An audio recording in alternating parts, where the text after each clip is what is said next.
káàbọ̀ padà sí orí ètò wa ètò yín Miliki Express fún gbogbo ẹ̀yin tí ò bá mọ̀ ṣùgbọ́n àti nǹkan tí spa jẹ́ mo lérò pé ẹ ti mọ̀ bó ṣe ń lọ báyìí lórí spa ẹ wá jẹ́ ká lọ fẹsẹ̀ rajó sí orin Olamide Poverty Die àbọ̀.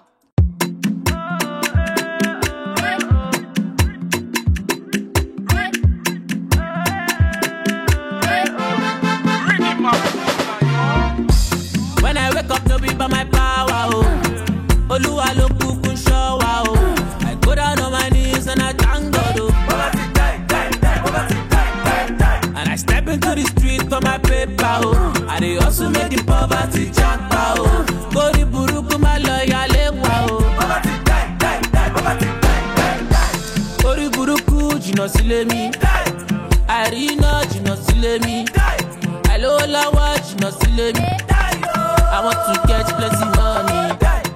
Poverty to fair my finesse. My yet to need greediness.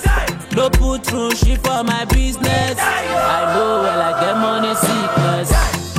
Biggie money no be small. Still got it to be bien la bad nose. Money we no get focus.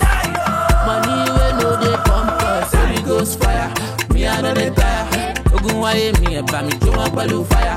Fire, fire, fire, fire, fire, fire, fire, fire, fire, fire, fire, fire, fire, fire, fire, fire. When I wake up, no be by my power, oh. Oluwa lo kukun show, oh.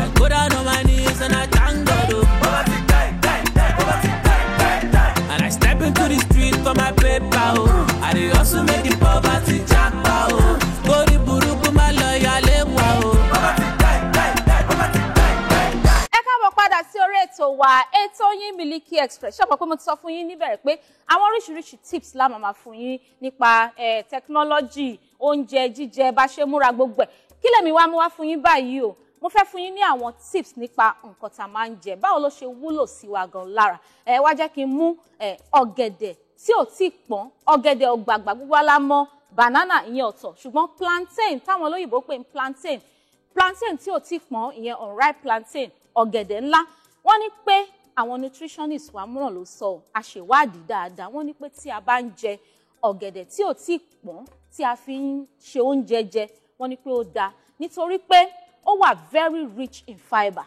oúnjẹ tó bá dẹ̀ ti ní fibre nínú kí ló máa ń ṣe wọ́n ló máa ń level ó máa ń bring down cholesterol level ìyẹn ni wípé ọ̀rá gbogbo àwọn ọ̀rá tó wà lára wa tó ti dìjọ sí wa níbẹ̀ ó máa break wọn down ó dẹ̀ máa jẹ́ kí ìyàn kí ó má tètè ní heart problem àrùn ọkàn nítorí pé ọ̀rá bá ti pọ̀ jù lọ́kàn òun ló máa ń fa bóyá heart attack ó máa ń fa heart failure gbogbo nǹkan bẹ́ẹ̀ yẹn wọ́n tún ní pé unripe plantain ó wà very rich in potassium ó tún wà very rich in vitamin A ṣé ẹ mọ̀ pé nǹkan tó bá ti wà rich in vitamin A ó dáa fún àǹfààní àlàáfíà eyín wa gum wa gbogbo nǹkan tó ní ṣe imú wa respiratory tract wa ó dáa fún gan unripe plantain ọ̀gẹ̀dẹ̀ tí ò tí pọ́n ó tún dáa gan fún ó wà very rich in vitamin A a dẹ̀ mọ̀ wípé ojú wa ó nílò vitamin A gangan fún àwọn tó bá ti ń dàgbà ẹ̀wọ̀ ẹ má tiẹ̀ jẹ́ adúró kí a tó darúgbó ná